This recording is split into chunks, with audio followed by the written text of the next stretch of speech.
literatures as well as the circulation of fiction in the new media age. And today she will be giving a speech called Menus for the Soul, Changing Food Landscapes in Contemporary Japan. Professor Scrolavezza, thank you for coming with us today. I think we can't hear you.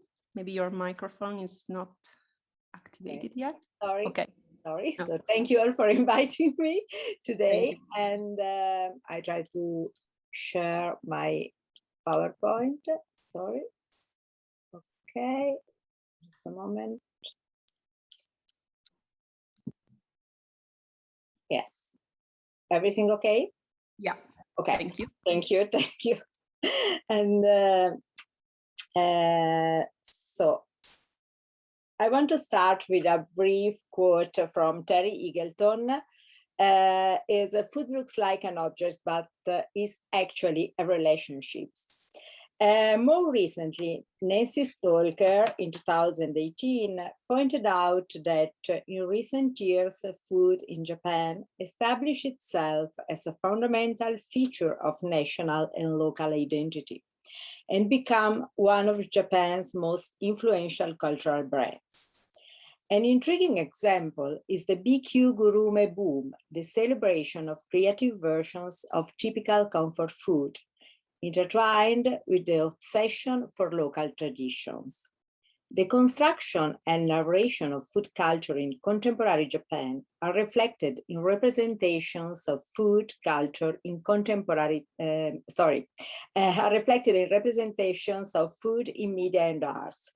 Actually, contemporary culture plays a fundamental role in shaping, but also in connoting food culture with new meanings.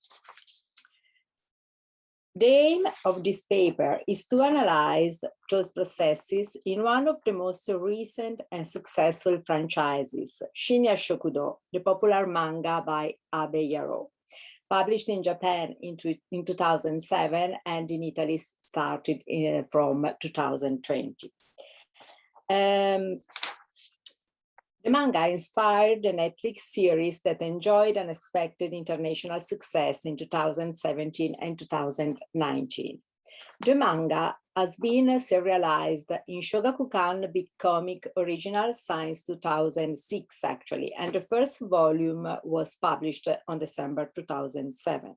By now, 23 volumes have been published. It was adapted into a Japanese television drama directed by Matsuoka Joji and starring Kobayashi Kaoru, and ran for 3 seasons from 2009 to 2014. A live-action film was released in 2015, and Netflix Japan produced a 4th season and a second live-action film in 2017 and a 5th season in 2019. The series was also adapted into a Korean television series titled Late Night Restaurant in 2015 and a Chinese television series in 2017, just to explain the success of this franchise. In 2010, Shin'ya Shokudō won the Shogakukan Manga Award and the Japan Cartoonist Award. And in 2018, the manga was nominated for the Best Comic Award at the Angoulême International Comics Festival. The setting of Shin'ya Shokudō, literary midnight diner, is a small 12-seat izakaya in Shinjuku in Tokyo, open from midnight to 7 a.m. The opening of each episode of the Netflix series features the voice-off of the main character saying, "When people finish their day and are home, my day starts. My diner is open from midnight to 7 in the morning. They call it Midnight Diner. That's all I have on my menu. Actually, tonjiru or butajiru, sake, beer, and shochu. But I make whatever customer requests as long as I have the ingredients for it. That's my policy. Do I have customers? More than you would expect." The master, the main character, is the owner, chef, and bartender who runs the diner. While he has a very limited menu, consisting only of tonjiru, sake, beer, and shochu, he offers to prepare any dish a customer wants, as long as he has the ingredients. Master refuses to cook any dishes that are beyond his skills or overly complicated. Sometimes customers bring the ingredients. Each chapter or episode deals with a drama focused on a particular customer or on a particular Japanese dish related in some way to the story. And each episode of the series ends with Master giving a brief demonstration of how to prepare the dish. In other words, the focus of Shin'ya Shokudō is centrally food, from the ingredients to the preparation to the pleasure of eating. And the obvious subtext is that food goes straight to the heart. It's a relationship, as Eagleton says. Menus are rather curious to read. American dogu, hamukatsu, sasami chizukatsu, omuraisu, and so on. The first question raised by Shin'ya Shokudō is, when food appears in media and arts, what can we read in it? And how much can we and should we read into it? Why, indeed, should we bother to pay attention to food in media and arts? Because, as James Watson and Melissa Caldwell pointed out, food is, quote, a window onto political, for food practices are implicated in a complex field of relationships, expectation, and choices that are contested, negotiated, and often unequal, end of quote. In other words, Shin'ya Shokudō encourages, quoting Gay Paul, a reflection on, quote, the surprising and intriguing variety of ways that food and eating may function as a code, a science system, a leitmotif of fascinating complexity, to expand the possible repertoire of readings, end of quote. Now, I would like to make two remarks about Shin'ya Shokudō. First of all, in Japan, it has become a bestseller, as we have seen. In addition to the appeal of the plot, this is surely due to the gourmet boom of the most recent years, which has produced and consumes thousands of food-related books, as well as movie, manga, anime, dorama, and TV shows. Here, I would like to quote Tomoko Aoyama's word, quote, in traditional Japanese culture, eating enjoyed a status far lower than that of drinking. To talk about food, to desire food, or to be at all interested in food was generally regarded as vulgar, especially in adult men.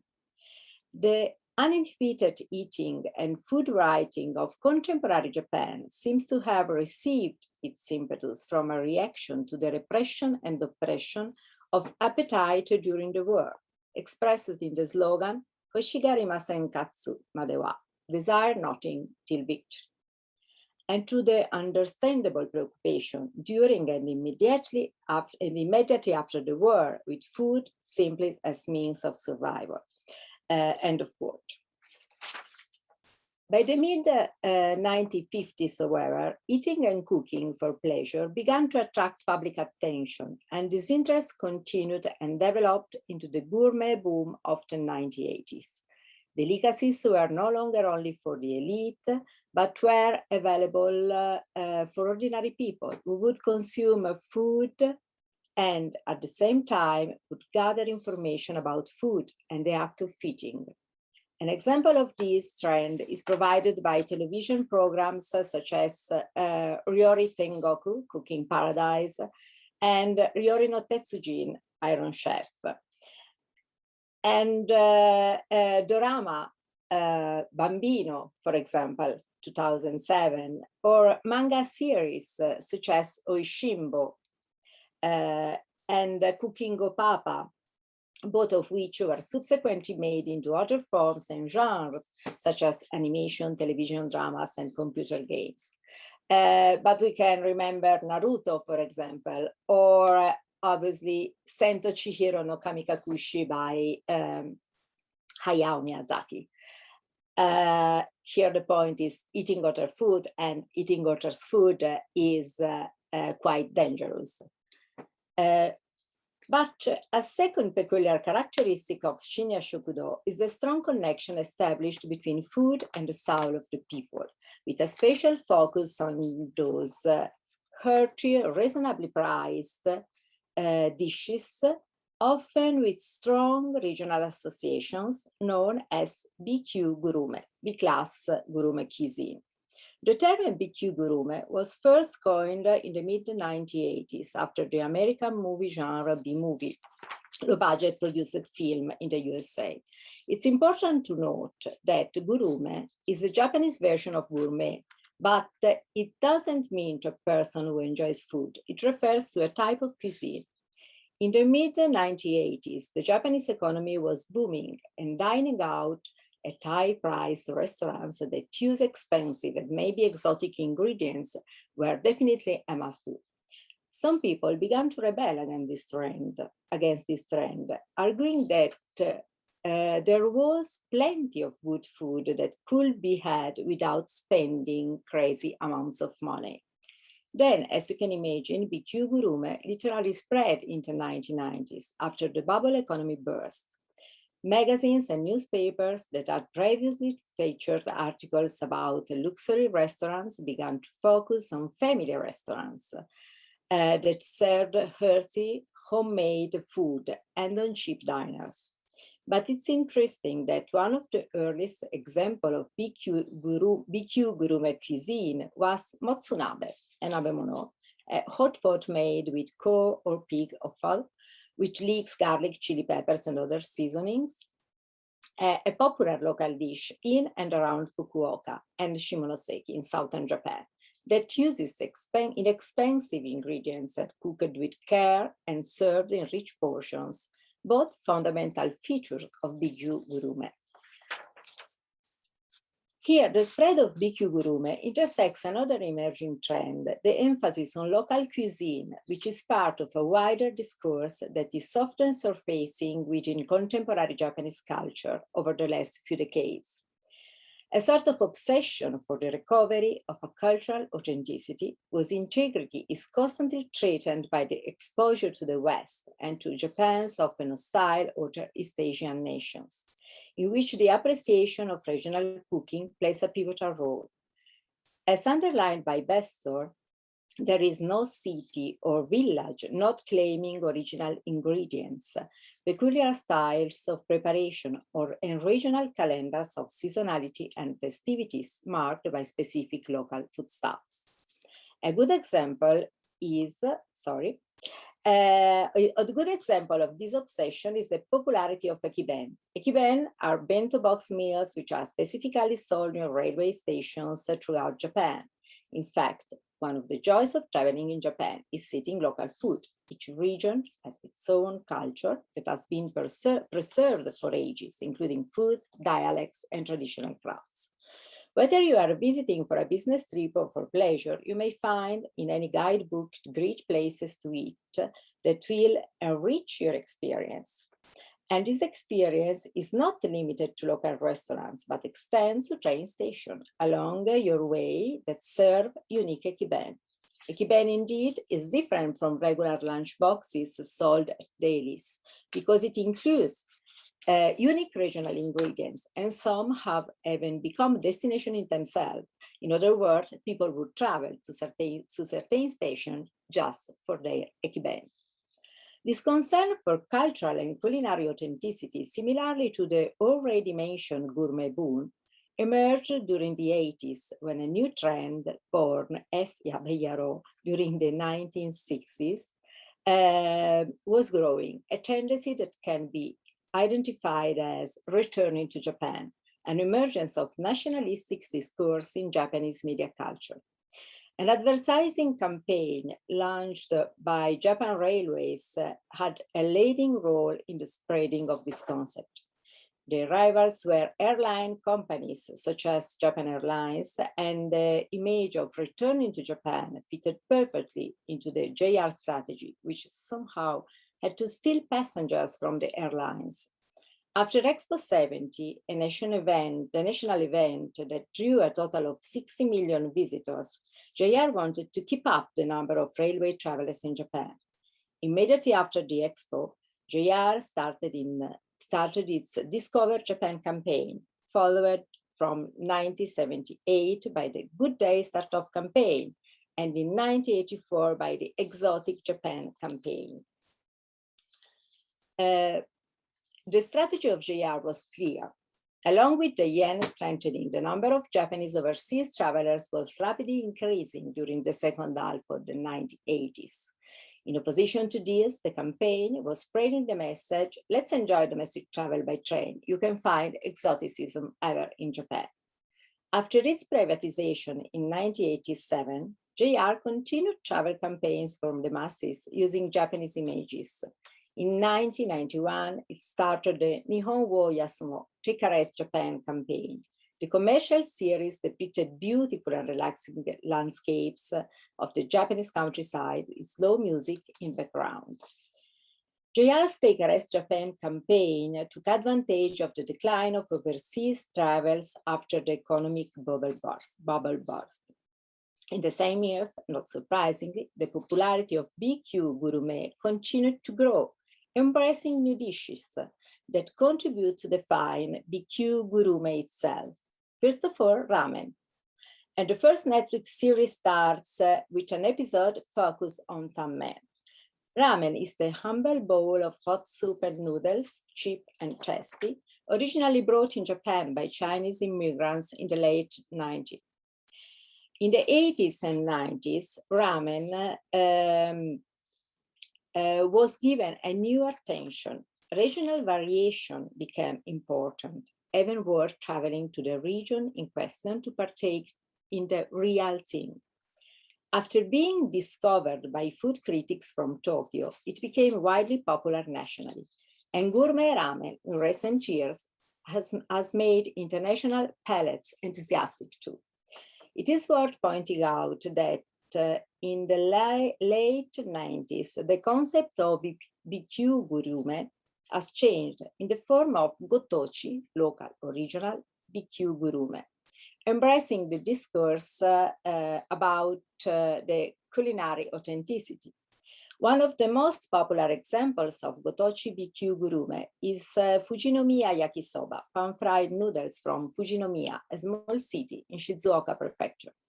Fujinomiya yakisoba is made using thick, chewy steamed noodles and tenkatsu, deep-fried buttered bits that are left after making tempura, topped with katsuobushi and dried mackerel or herring powder. But in recent years, the concept of gotochi B-kyū gurume has been openly contested. The main objection is that the gotochi B-kyū gurume boom encouraged regional organizations to invent new dishes and to label them as local, a sort of construction of local tradition, the same trend which inspired actually the JR commercials. Today, actually, some of the most popular B-kyū gurume dishes in Japan include takoyaki, curry rice, katsu, udon, yakisoba, ramen, okonomiyaki, rice bowl dishes. But there are also Japanese-derived Western dishes, for example, the famous spaghetti Napolitan and omuraisu. And most of them are quoted in Shin'ya Shokudō. Moreover, beside the taste, the appearance of B-kyū gurume restaurants as well as the personality of the owners is important. The best places to find rich and reasonably priced B-kyū gurume are the small izakaya and diners, most of them located in the narrow streets behind the skyscrapers, for example, of Shinjuku, in a sort of world apart, very far from the image of Tokyo as an over-modern metropolis. The master in Shin'ya Shokudō comforts himself and the customers in his small diner, preparing their favorite soul dishes. Cooking becomes a way to communicate, comfort, and reconnect with your past and with your roots.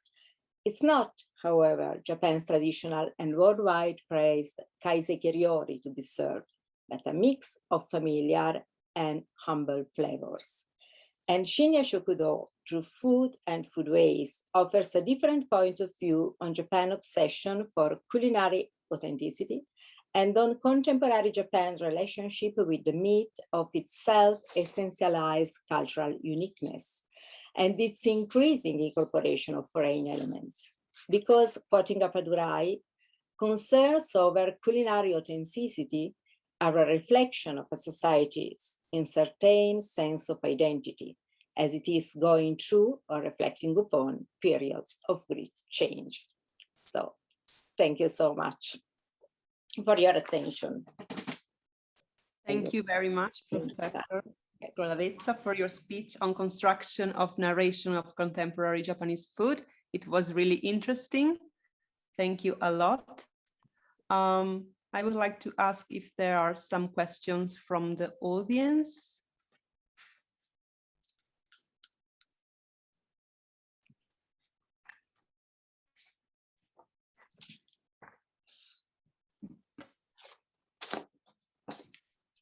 I will make a question. Okay. Do you link this popularity of food in Japanese TV series to the extreme trend of food nowadays? Yes, absolutely. Yeah, I think that there is a connection between this. I think there is a connection between this trend of recovery of culinary authenticity and especially traditional and local regional food as part of national identity construction. It's a sort of national branding construction, and so these trends obviously emerge in obviously so TV, dorama, or manga and so on.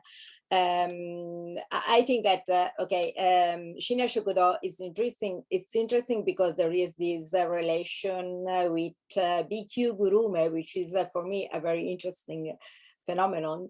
But there are a lot of other doramas, for example, Samurai Gourmet, or I don't remember the title. What's Kantaro Nantoka? I don't remember. It's about sweets. It's about, and I don't like sweets, so that's the reason, because I always forget the title.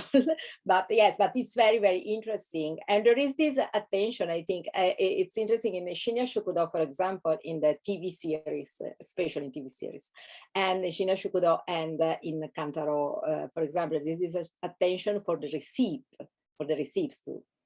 In Chinese, in China has been published a book with receipts from Shin'ya Shokudō. So, thank you very much. Thank you. Again, me. You're also the organizer of a very interesting event in Bologna called Nippop. And if I remember well, a couple of years ago, you create a special edition dedicated to food. Yeah, yes. Could you please tell us something which emerged from that edition of Nippop? Yes, it's very sad because it was actually the last edition live, the last live edition. So yes, and it was very interesting because it was about food and food culture, and obviously the reflection of food culture in Japanese contemporary popular culture. And it was very interesting, and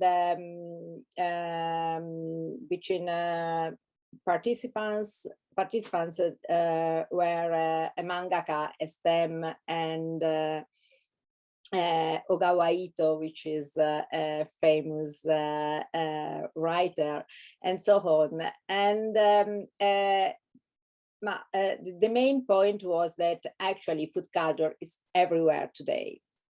And there are, and I think that most of my presentation was taken from this course emerged in that edition of Nippop.